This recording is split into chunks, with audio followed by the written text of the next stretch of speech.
Hello, everyone, and welcome to Wisdom Seeker Live podcast.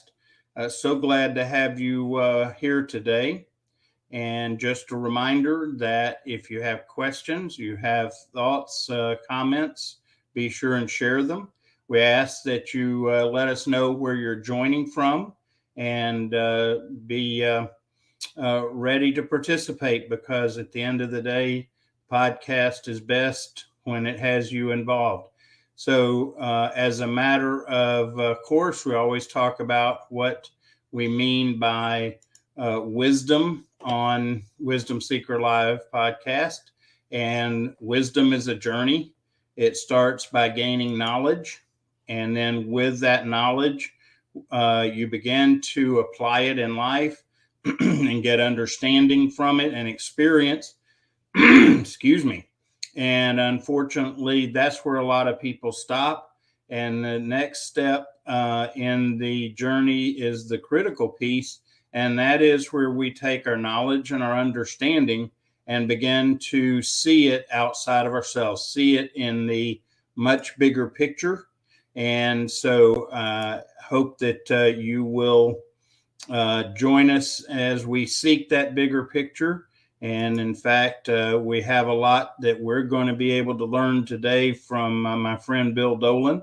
And so without any further conversation from me, let me welcome Bill to our podcast. Hello, Bill. Well, how you doing, Kevin? Good to be here. I'm doing well. And for those of you that might not know or appreciate, Bill has done us a great favor today. He woke up, as the old saying goes, before the chickens did this morning. Bill's joining us from the West Coast. Bill is he and I have been networking on LinkedIn for a while. And Bill's rather experienced in the media world. So Bill, introduce yourself, and then let's take off and run with it and see where we end up. Well, thanks, Kevin. Yeah, you're right. I have been in the media world for quite a while, for several decades. You know, I actually grew up in television. I started out really when I was in high school, having an interest in television. And I thought I was going to be a reporter in front of the scenes, but once I got to school, I fell in love with behind the scenes and really focused on being a director. So when I was 20, truly, by the grace of God, which is another story, but we'll save it for another time, I got an internship at the ABC regional affiliate here. And on the 91st day of my internship, they hired me. And wow. So I hadn't even finished college, and I was living my dream. And the one thing that's among many that's so powerful about actually applying what you're knowing is being able to walk into the lab of life. I am an experiential learner, so the idea of being in a place where I could apply my skills, learn from the best, and just be a sponge was fabulous. And it launched my career in television, opened up the doors for me to work with incredible talent, producers, directors, creators, and then eventually start what is now Spirit Media, our creative agency. Nice. Let me do some shout outs. I like to recognize our guest. Welcome, Allison from Ghana. And oh my goodness, I hope I'm pronouncing your name correctly. Oyekan from Nigeria. Welcome, Ed Mario and Sumbul. Rick, glad to have you. Kwame, glad to have you this morning or today. I apologize. Morning where we are anyway.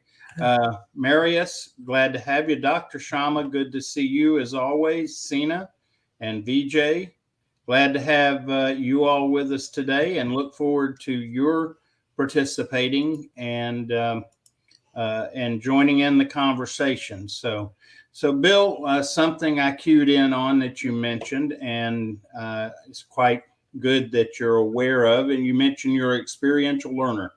A lot of people have no clue what's the method and best means by which they learn. So tell a little bit about how you came to that conclusion and what does that mean for you? Well, I mean, I mean, it's kind of a joke, but maybe not a joke. It starts off with my flashes of my mother screaming at me, asking if I could just sit still for 1 minute. There's a clue there. Yes. There was a clue there, and part of it was I was very, very active. I'm still very active. I love moving and touching things, and the thing is and we learn this also in marketing and in branding and in the work that I do in the entertainment space, is that the more we can touch the senses and the more ways we create inputs, the more we start firing neurons simultaneously to create lasting memories, lasting experiencing, lasting lessons. And while typical learning models where you sit in a classroom and someone talks at you, or you read a book and you have that, not to say there's anything wrong with that, but it's shoving data through the front left cortex. Hmm. And there's some people, they get at the front left cortex, and maybe for a while they memorize something, or they can pass a test with something. But the goal, and I think you raised it right in the front of the show, Kevin, is that the idea of being able to take wisdom, knowledge, and understanding, it's like this beautiful triumvirate Hmm. of the mind and the heart. When you can take that and then move to the point where you can apply it, and from application be able to multiply it, that's where the power of learning comes from. And when I would just learn data, I didn't really have that piece that connected on all levels. Hmm. But once I started doing that, my life changed, and I realized that I wasn't just a weird kid that struggled to sit down. I was a kid that needed to have multisensory input to create lasting impressions so that I could apply it. And that changed my life. Yeah. Welcome, Zaid. Glad to have you. Bill, I bet you're like me. A lot of your grade reporting in school said things like uh, too talkative, too social, needs to focus more. Any of those ring any bells with you? Oh yeah. Oh yeah. Yeah. That too talkative, too social. The other one is not living up to my potential. Didn't live Mm, up to my potential.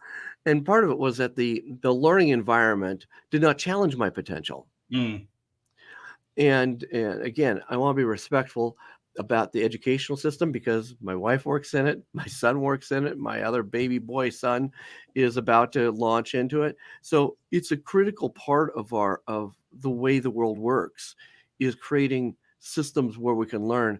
But I really do desire that we will recognize the nuances mm, of how people learn. In fact, a quick side story. My son, I have my baby boy, he is just about to step into his PhD program in mm. music. A lot of my kids have gotten involved in the arts, and he's going to be a conductor, and he's going to teach choral, and he's Wow. just so smart. But when he was in grade school, they called us in and said, "Hey, I think we got a little problem here. He's struggling. He's not getting his homework done. He's not getting his stuff done." And then we took him to a learning specialist. And the learning specialist said, "Okay, here we're going to do an exercise. I want you to sit here and read this book and answer this question." So he did. Took a few minutes. They tested him, whatever. And they said, "Now stand up. Now I want you to pace back and forth." They made him pace back and forth. Mm, Just physical movement, the stimulation of all those triggers attached to it. He did another series bit of content and mm. answered, boom, through the roof. This kid's a genius. Yeah. Yeah, he Well, is. and I'm a former school teacher, and so I'll try not to get off on a big tangent. But yes, I learning how to learn properly is such a need, and it's such a weakness in our current education system. In that, and having been taught how to be a certified teacher, I know that the information's there, yet we don't apply the concepts of dominant learning styles. The key is blended strategy. But yet most of our systems built around what I call sitting and getting. You sit and somebody talks at you, da, da, da, da, da, da, and you're supposed to take notes and then absorb it all and pass tests. And it's a real challenge for those of us that aren't auditory learners, and those of us that are visual and kinetic don't. We get left out in that process. Let's just say. So, in the beginning, as you introduced yourself, you shared a bit about a blessing that you had received. Can you break that down for us? Because I know we can all use a blessing and sharing other people's blessings. Well, I literally lived a life of blessing, blessing, blessing. Now, the thing I think it's important when you talk about blessing is we presume that blessing looks like it's going our way. I think it's one of the reasons that we often miss the blessings in our life, because we think a blessing is going to do something good, something lasting, and it's going to happen the way we want, in the timing we want. And when blessing doesn't happen in the timing we want, we just like, oh, it's not a blessing.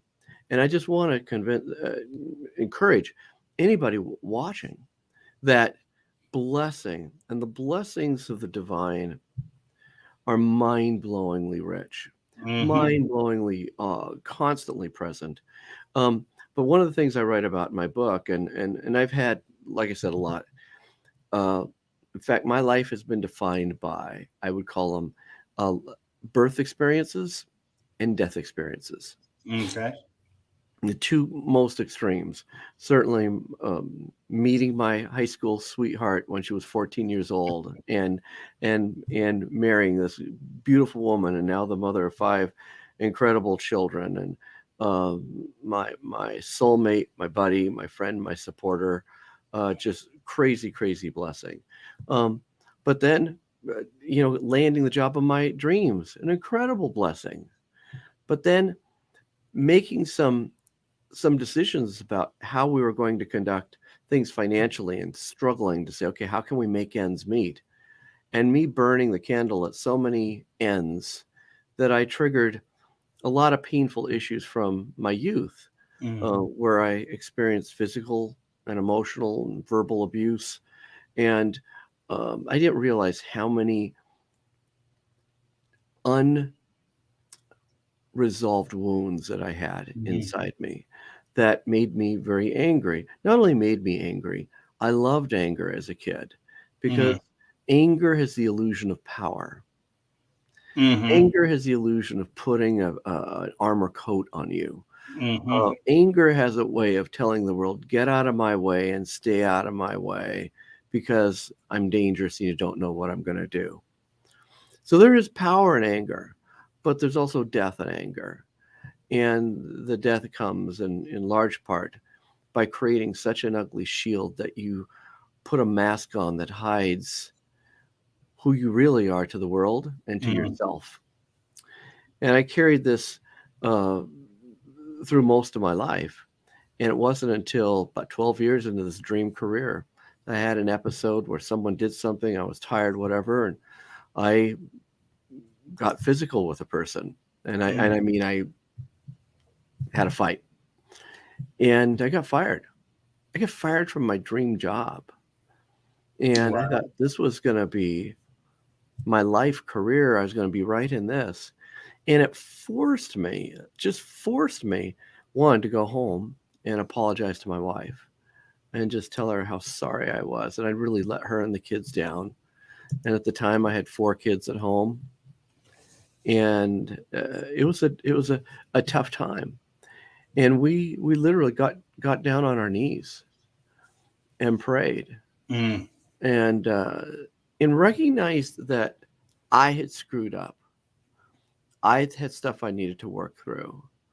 But if indeed God had a plan for how we could make this thing work, and of course a lot of times we give lip service to it. God has a plan, but deep down we don't believe it. Right. What we do is that God has a plan, then we go figure it out ourselves and mess it up a lot of times. We then took that death experience, and then we received blessing from it. And here's the thing. is I thought the blessing was going to be I was going to have a great career working for ABC. Mm. And instead, I got not my plan A, but I call plan B, which I now call plan blessed. Mm. It's the overwhelming blessing that pours out on you when you don't get your timing, you don't get your way, you don't get to happen exactly how you devised it, but yet it happens far better than you could have ever imagined. Indeed.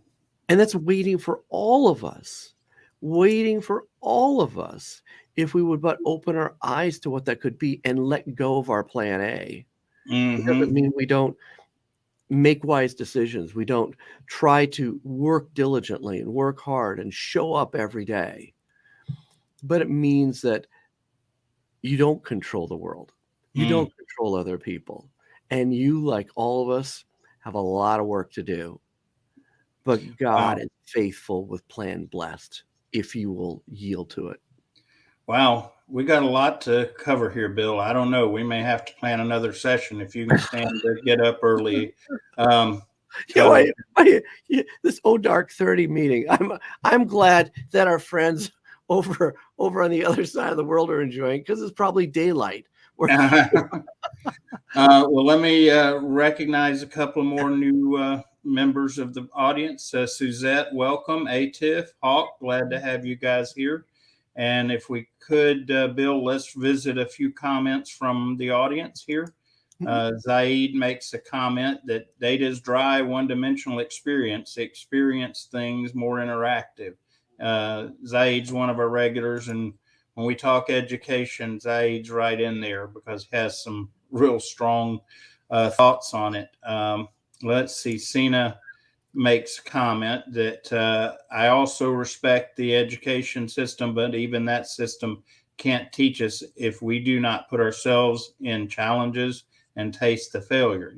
Got a comment on that one, Bill? Well, I would agree.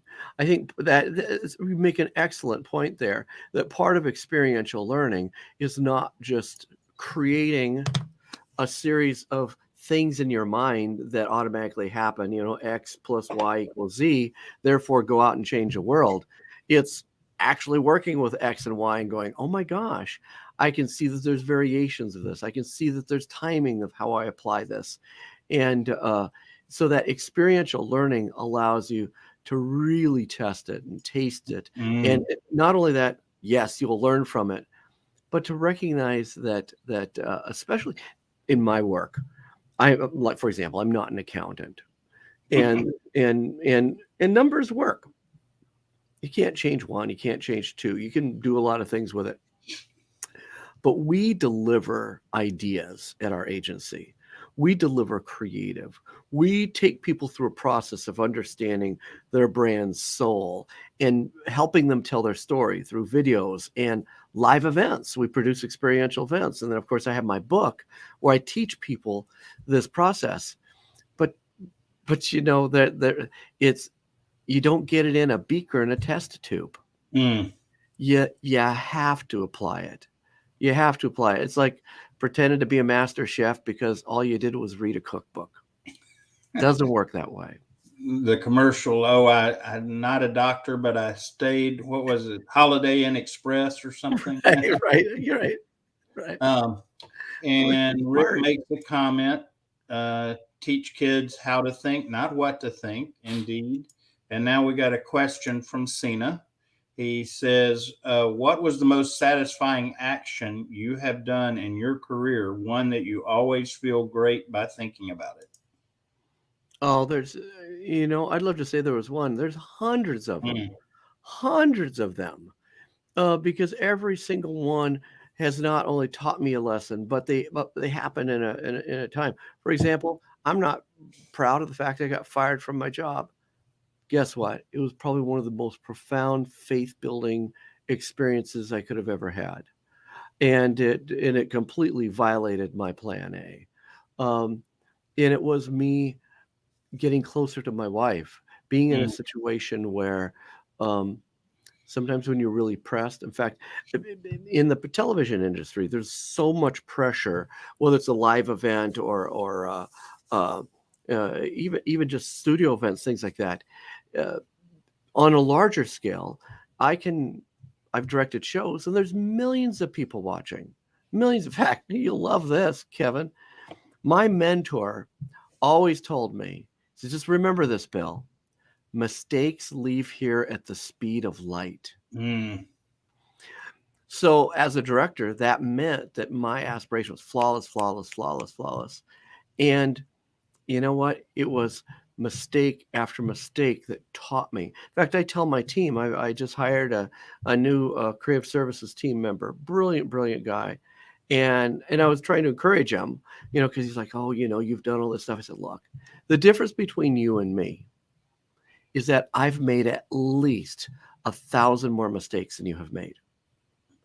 That's the difference. In fact, I often say, if you can picture this, folks, in the lawn of life, I don't always know exactly where to step, but I can tell you where not to step. Mm-hmm. Because I've stepped in the wrong place many times. And when you're tired of spending all your time cleaning off your shoes, you start paying attention to the lessons of each one of those steps.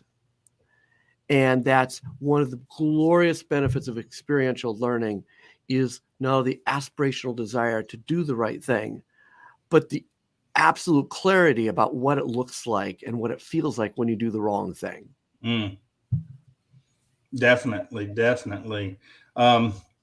So I've got to ask, you're an author of a book, and I have to say I haven't read it. I do need to get it and read it, Bill. Kevin. I know. Hard to get good friends anymore, isn't it? But you mentioned, in fact, you mentioned it in your introduction a bit about birth and death and multiple experiences in that. So tell us a bit about your book and what it's about, and how we can benefit from reading it. Well, the book really is rooted in two fundamental things. Number one was, I've been working in this field of marketing, media, storytelling for decades now. And there's a lot of lessons that I've learned by working with brilliant people and watching things at work, watching what's happened, what made a dent in the universe. But there was a period after my firing from the TV station that I launched really full time what is now Spirit Media, and the agency. And I was fearful. I was fearful because I knew I'd become really good at my craft. But the question is, could I be good in really shaping a business that not only would feed me, but feed other people? And so I just hustled, and I hustled, and I hustled. I really didn't take breaks. I didn't anything. But at the same time, I will tell you, I loved what I was doing, and I learned so much. And business for me started to grow around the world. So I did have the privilege of getting to work in Malawi, Africa, and South America, working with great leaders and with some of the biggest names in entertainment, with Black Eyed Peas and Gwen Stefani and Maroon 5. And, it just opened up doors for me. But I was so busy just running,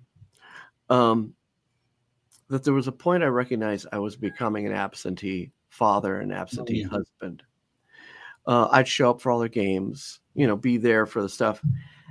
But as an only child, that I had a, father was very sick and somewhat abusive as a child, I can't say I had really good mentors on what it really looked like, other than I showed up with a check, and made sure there was a roof over their head and food in their mouth. I thought that was it. But it was gnawing at me. And so I got an opportunity to produce a documentary project. And a lot of people don't realize this. You hear people say, I have a dream about producing a show, and I want to produce a documentary. I want to do a whatever it is. And that's great. But there's really two sides of that. Number one is production. Do you have Mm-hmm. what it takes to put the production together? But the second is, do I have distribution? Will Mm. anybody see this? And a lot of producers don't think about distribution. But without distribution, basically you've got a home movie, a really Mm-hmm. expensive home movie. And there's a lot of expensive home movies out there. So we were able to get a deal with a company in Nashville to give us distribution. Mm. And on January 28th, 1999, I hopped on the plane with my best friend, Timothy Greenidge, who's one of the greatest gospel singers in the world. I hopped on the plane and I was thinking, today, my life is never going to be the same again. I'm going to start having reoccurring revenue. I'm going to start moving into more large scale projects. I maybe be home with my kids, maybe be home with my wife more. I mean, I had all these things in my head of what it could look like. But about 20 minutes into the flight, I started to feel strange. Now, keep in mind, I don't get sick. I didn't ever have any problems. I fly all the time. But I really felt like everything was closing in on me. And it got so bad, I turned to Timothy. I said, Timothy, something's not right. And that's the last thing I said before my eyes rolled back in my head. My arms just flopped by my side and my heart stopped. Mm. Now, first, Timothy, I mean, he didn't know what to do. He didn't know CPR, but he didn't know what to do chest compressions. So he did chest compressions on me. And then that didn't work. So he picks me up. Now, Tim, look, you can't tell by the video, but I'm descendant from leprechauns. I'm Irish, so I'm not a giant guy. Tim looks like he'd be a giant football player. He's a giant guy. He picks me up and he puts me in the aisle. He begins beating my chest. And as Tim tells it, he was just ready to pull back and he was going to break my ribs. And as he pulls back, I take a breath. And we ended up in an emergency landing, and it was a big ordeal, what they ended up doing. But here's the thing that was so exciting about that is that I remember everything. And I had a very profound after-death experience that changed me forever, forever and ever and ever. And when I came back, now granted, it's not like you flip on a switch and all of a sudden, wow, I get it all. I had to absorb it. And even today, I'm continuing to absorb the lessons of that, not only my death and what I experienced on the other side, but what I've learned from it. And one of the big motivators was, I think how we do marketing and how we do business is wrong. How we live is not there. And that we have been given this precious gift of breath every day, that we get up every day. We didn't earn it. We don't deserve it. It's such a precious gift from God. And how are we going to use that breath today to make a difference in the world? How do we take that gift and give it as a gift to others? And I began researching. And I looked at all the best companies I'd ever seen that had made a real dent in their marketplace. I went back to my mentors. I was raised Catholic, and even though I studied a lot of different faiths and different experiences, but I began studying, for example, just Jesus. I started thinking about who has made a movement, really made a difference in my field of interest, in my field of study. And I began reverse engineering, little reverse engineering. What did it take? What took place to create a movement that changed the world? And as I diagrammed it out, it started to unfold in front of me. One step, another step, another step, another step. And there were 7 core disciplines that I saw were not only the framework for living a powerful life, creating powerful marketing, but for creating a movement that could change the world. And that led to writing the book, The 7 Disciplines of Relationship Marketing.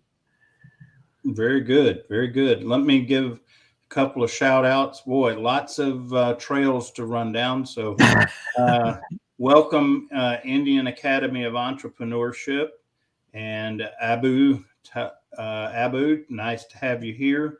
Jacqueline, good to see you. And let me make sure I don't miss anybody. I believe, oh, Shrenik, glad to have you.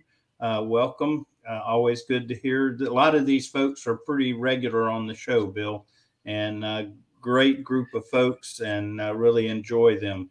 And comment from Dr. Shama that just goes right along with what you said earlier. Business is not just to feed me, but to feed other people. And I actually work with Dr. Shama on an education initiative called the International Institute of Influencers, and really a joy to be a part of that, and making some changes in how we approach education, no doubt.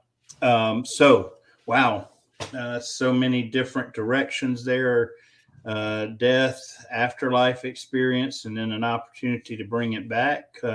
So let's, if you don't mind, let's explore a bit about your faith, because for me, if I didn't have my faith, I really don't know where I would be or what I would do, because it's just such a core part of who I am and why I am and where I'm going. So share a little bit about your faith journey.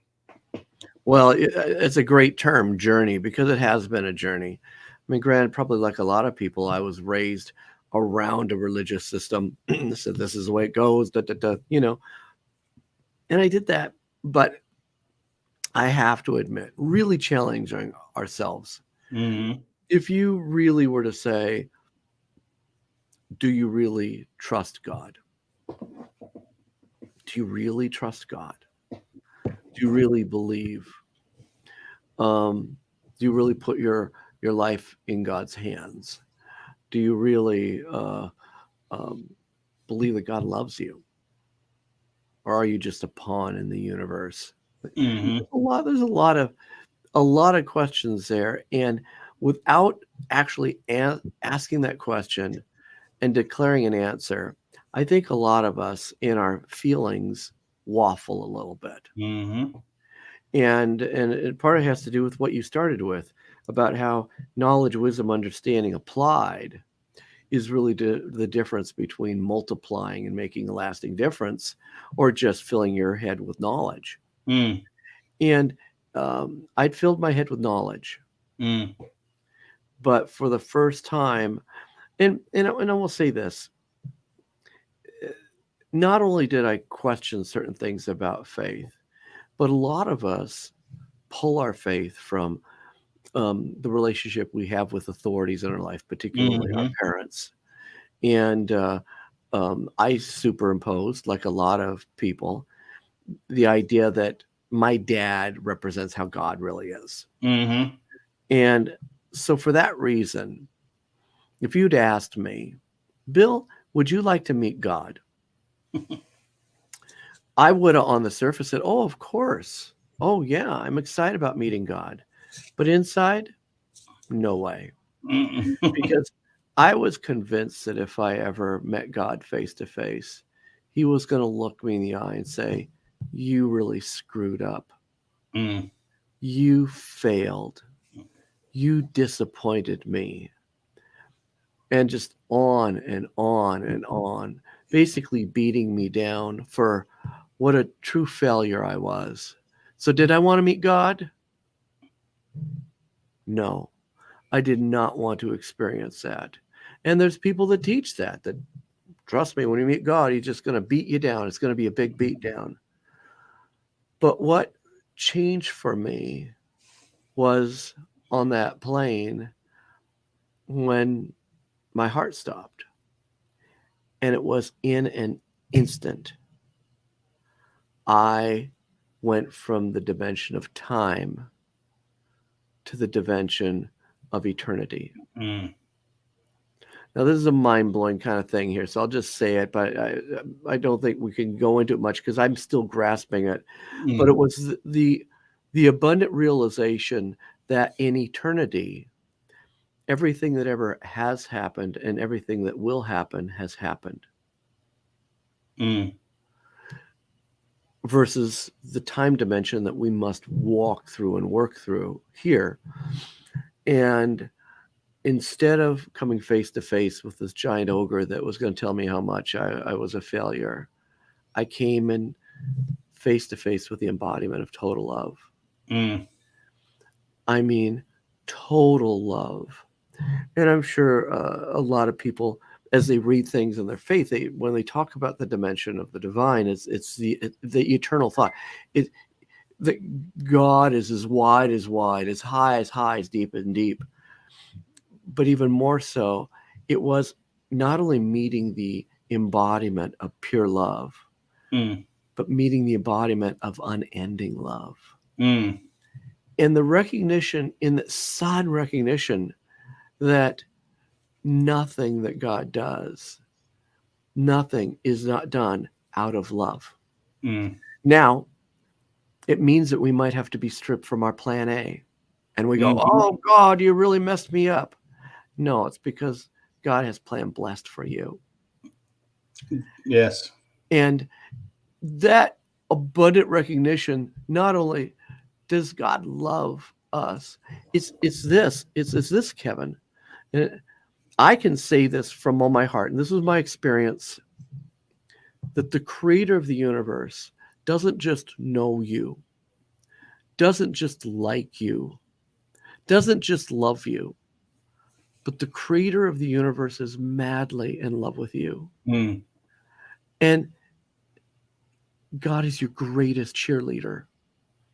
And God has hoped every hope, dreamed every dream, shed every tear right by your side. And there is no one that wants your best more than God. Mm.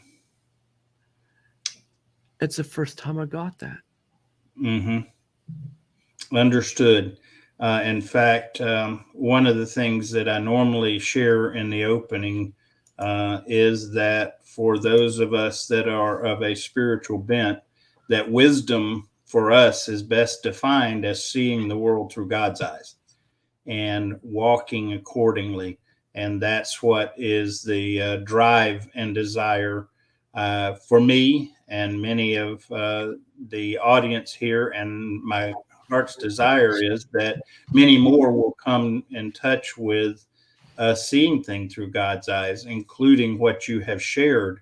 Because as we truly understand God's character, it's life changing. I have a journey of going through it wasn't a physical death, but a spiritual death, and having to come to terms with my relationship with God. Because at the end of the day, religions don't get us anything.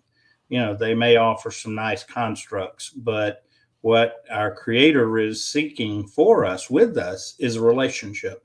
Not a religious construct. And it's evident in his great love and in his plans and desires for us that he wants that relationship. It's not about checking boxes or following some rules or whatever. It's about a relationship with him. And that's what drives what real faith is about. Um, and so let's see, wanted to share a couple of comments here. Rick is really got a neat story. He just recently came to faith in relationship with Christ. And it was a factor of, according to Rick, and so I'm not talking out of turn here, but he's a very regular attender of this podcast, as well as a live stream I do with my business partner, Anton. And God used some little something through these shows that helped spark him to come to terms with God's love and faith. So really neat story to share about with him.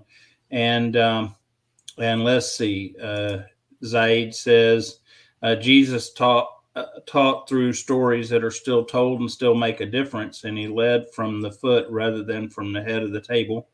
And so the character of God is definitely out there and strong. And so let's see.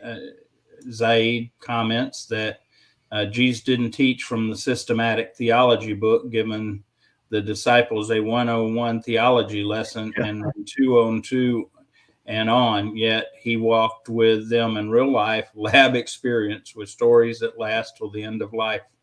Yeah. And definitely. So many things, Bill. I think maybe we were, uh, well, no, I know we share a kinship in our faith, and that makes a huge difference. And so many different things. One of the pieces that you talk about was as your experience uh, after death experience about just sensing that love. That is such a remarkable piece. And more, I am felt compelled to tell people about the value that we receive because of that great love. Because I am convinced that many of us today struggle because we don't really accept that value. I even developed a quote about it that we don't earn our value, and so we can't lose it. Others don't give it to us, so they can't take it away. God gives it to us, and He won't take it away. And that value is set. There is nothing more for us to do or say or be to change our value. God gave us that at creation. And when we can rest in that, like you said, do we really believe it? And when we do really believe it, that it becomes what I refer to as a conviction, then it changes our whole way of doing and being, and especially behaving towards others, because that is so freeing when we're not trying to establish our value, we've just accepted it. Let's see. Um, VJ comments that faith or God is the supreme power on the earth beyond any religious belief or affiliation. Recognizing that if we can really understand and get on board with the creator of the universe, his planned blessing is truly remarkable.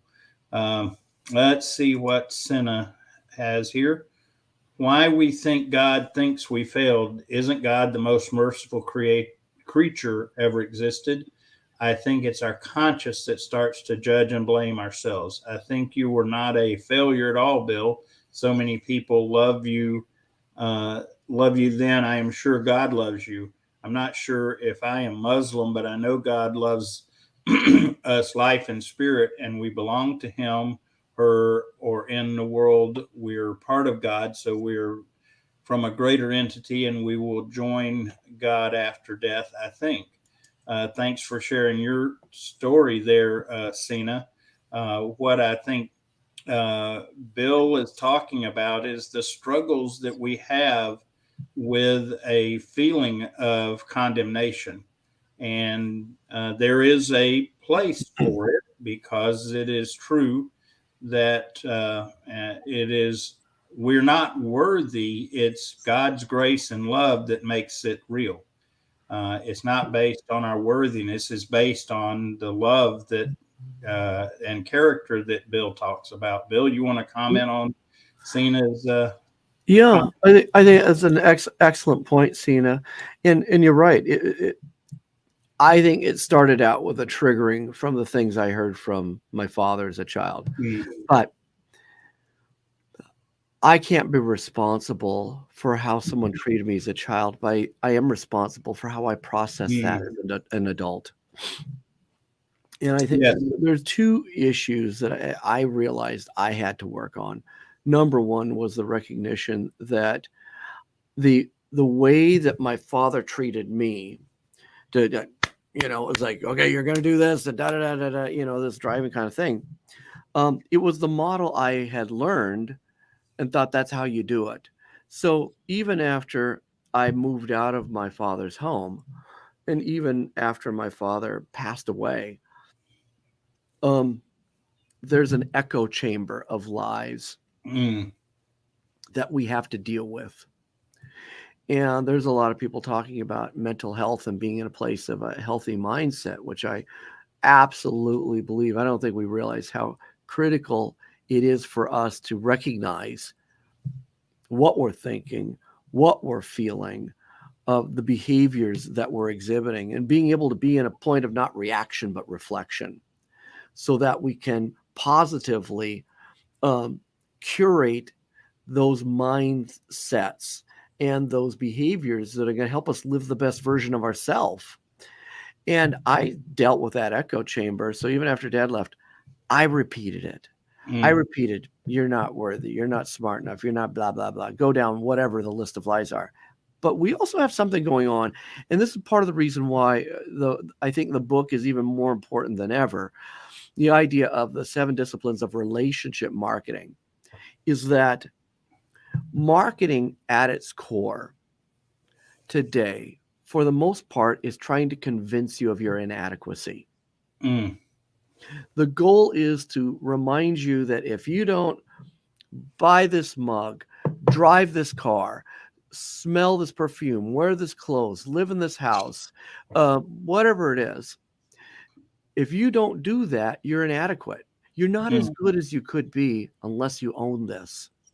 And so the constant allure to push you to buy and buy into, and we have more marketing pressed at us. And the kids, I say the kids, this next generation of kids that are constantly on their phones and they're on social media, and they're sucking in massive amounts of media, are also digesting massive amounts of messages that say that you're inadequate. And so I believe there's a lot more going on than meets the eye, which makes us even that much more conscious, not only about our faith and what do we believe and what does the divine believe about us, but then as a question, what do I believe about me? And how do I recognize the deception of those that want to tell me I'm inadequate? So just being cognizant of that, I think that's a really important breakthrough for all of us, because it's happening all the time.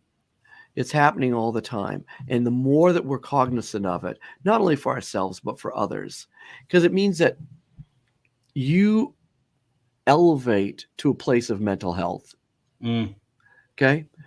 But, and I advocate for mental health, but I'm not satisfied with just getting healthy people. I'm most satisfied in getting healthy people who help other people become healthier. How can, and it's the 7th discipline of the book, multiplication was a centerpiece of what Jesus taught.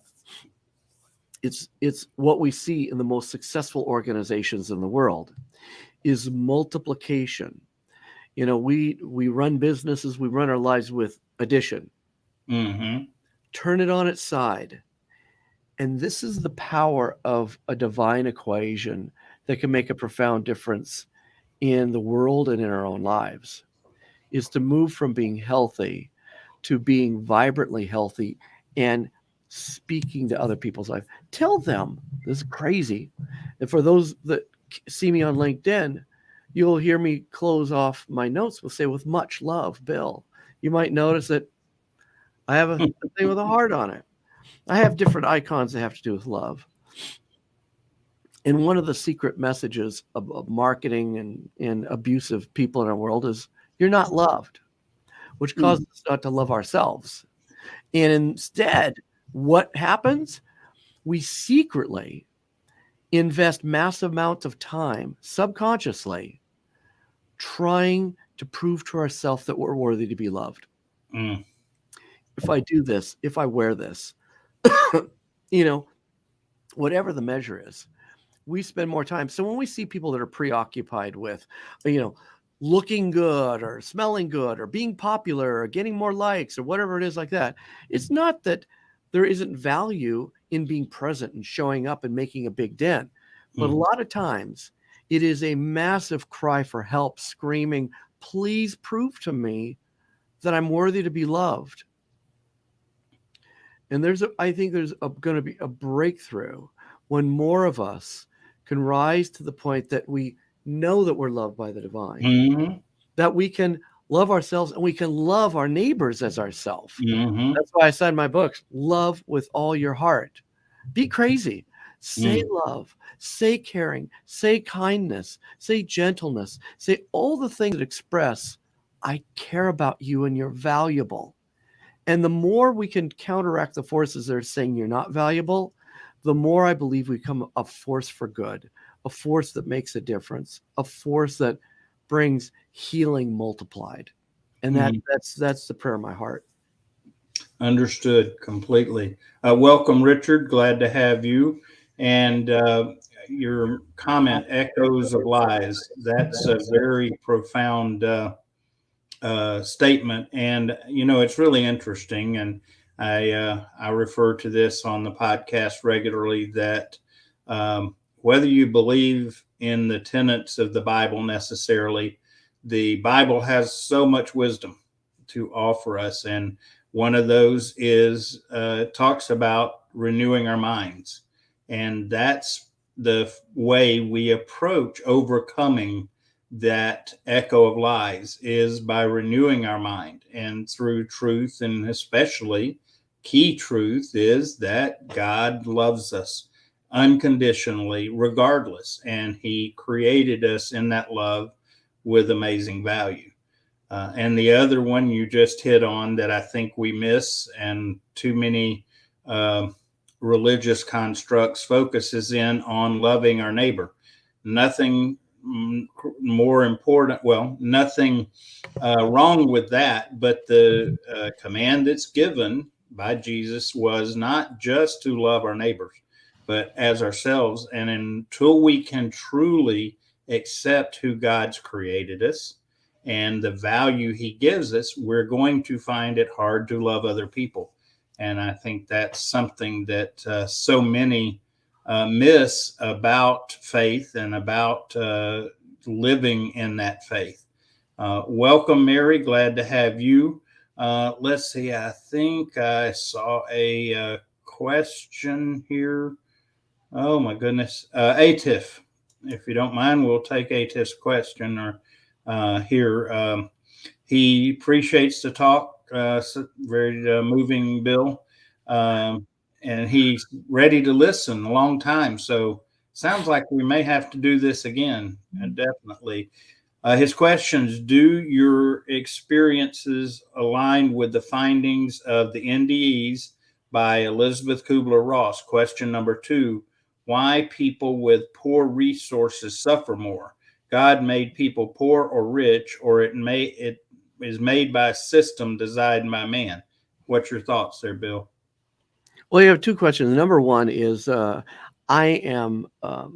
preface this whole thing by saying I'm not a theologian. I'm just a guy on a journey. Mm. And I had a very profound after death experience. And so I give you some context to know how I grew up. Um, but I'll also say this, and just kind of talking about religion and faith and things like that. It became abundantly clear to me that religion and all religions, and I say this respectfully, my family members who are Muslim, some of my best friends are Hindu. I've got people post on my stuff even this last weekend that are atheist. I completely appreciate the belief systems that have helped shaped us and helped create a framework for how we look at the world. But this is what I'm convinced of. That religion, for the most part, is like a recipe in a recipe book. It takes us back to our original discussion about education. Mm. is that a lot of times religion looks like that person sitting in a classroom and someone talking at you and saying, this is the way it is, and this is the way you should do it, and blah, blah, blah, blah, blah. But God, I know this, my heart is madly in love with you. And he does not want you reciting a recipe. He wants to have a relationship. It's a relationship. That is actually where, it gets to the roots of why we're here, how we're, and how we live our life in relationship. In fact, in my book, I describe, this is the best version I've come up with so far, that we have at the center of our solar system the most powerful source of heat and energy than anywhere in our solar system. It sits in the center. That's the sun. Okay. But if you were to go in to space, fly up 50 miles, I think 50 miles is where they technically say it's starting to step into space, 60 miles up, whatever. Put your hand outside your spaceship. You're not, even though you're closer to the sun, you're not going to go, whoa, whoa, whoa, it's really hot out here. You're going to go, it's freezing out here. And the reason is even though there's a powerful radiant force, it only becomes manifest when it is reflected off of our Earth or off of a planet. Mm-hmm. And that's the way love is. Love is a noun and a concept until it is in relationship. Mm-hmm. That is when love becomes manifest. And that's my full belief about God, that we're here so that God could have a relationship with us. Mm-hmm. And that relationship doesn't always look pretty. Mm-mm. And part of the reason it doesn't look pretty is because we're surrounded by a bunch of people who make mistakes and have different economic systems and different things through which they operate that isn't always fair. Mm. And God didn't make pawns. He invested in a relationship so that we can grow in that. And that what we look as poverty and riches in the big picture is not that important. What's really important is the relationship we have in our heart with the divine, with ourself, and the joy that's manifest when we're walking in the peace, the knowledge of that relationship. People ask me, and I'll just say, what church do you go to? Where do you go to church or whatever? And I'll just say this, because I don't want to put down churches or things like that. Men and women, in their attempt to try to define God, sometimes make stuff up. Mm-hmm. And sometimes, because we still have issues about power, we make stuff up that gives us more power. We make stuff up that makes us feel comfortable. Because if you ask somebody, would you rather know or not know? Someone wants to say, I know. And the desire to pretend that you know means that you don't always really know. You're just posturing yourself to know. And the abundant recognition that God is bigger than any box I could ever put him in means that I admit in this world that my faith means I don't know, but I'm okay with that. Mm. And the reason I'm okay with that is because I know how much God loves you. Mm. And I know the more that we pursue wisdom, knowledge, and understanding, we will learn a lot in this dimension of time. Mm. But it will be revealed in a profound way on the other side. And I'm fully capable of being at peace with that. And I don't need to know everything. And when I get over there, I'm going to be dancing on the moon of Saturn. I'm going to fly through black holes. I'm going to experience the wonder of creation because he made me a creative. And I want to go to the greatest creator and say, show me this. Mm. Why'd you do this? Why'd you do this? Because I know the depth and breadth of God can only be experienced in an eternal dimension. And for Very now, much so. Yeah, life in light of eternity is a whole different perspective. When we can live in light of eternity, it changes our priorities and our perspectives. So, welcome, Ahmed and Dr. Jasmine and Lydia. Glad you were able to join at least for the last couple of minutes, and always appreciate you being here. So, Bill, wow, would you be willing to come back sometime? Yeah. I'll just set my alarm again. I love you, Kevin. And thank you everybody that tuned in. It was great having the conversation and kind of exploring these things together and learning together. It was a real joy to be here. So tell our audience how they can get your book and the best way to get in touch with you for whatever purposes are out there. So share a bit about that as we close up. Well, sure. I mean, one, you can tell behind me that we have an agency, Spirit Media. So companies that are interested in creating experiences through sales conferences, marketing, outreach, internally, we produce large-scale events for corporate and entertainment, and as well as produce brand videos. So I have an agency that actually applies the 7 disciplines in our agency. But the book is something that's available on Amazon. An easy way to get to it is simply go to the website 7DRM, the number 7DRM.com. And there you'll be able to have a link to go buy the book, get the Kindle, the Audible.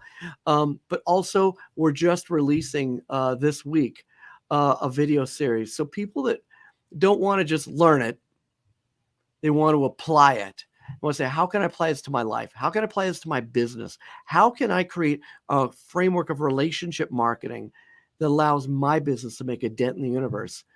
You can get the video series, and for those that even want to go deeper, we're going to start workshops for those that really want to work on it together. But all of that's going to be at 7drm.com. Okay, very good. Reach out to Bill, connect or follow with Bill on LinkedIn. And so we'll plan another visit with Bill, very popular with my audience. And I think a lot of people are hungry to learn about the wisdom that you found in your life and in your journey, and really resonate. So thank you, everyone. Great time today. Look forward to seeing everyone next Monday morning, 8:00 Eastern.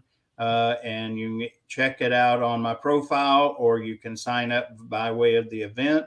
And then as soon as I can get plan finalized with Bill, I'll let you know when he'll be able to join us again. And we'll talk some more about life's journey and the wisdom he's found. And at the end of the day, if we can't share it, it's probably not important. And so, Bill, thanks.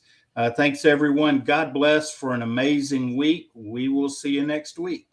Bye now.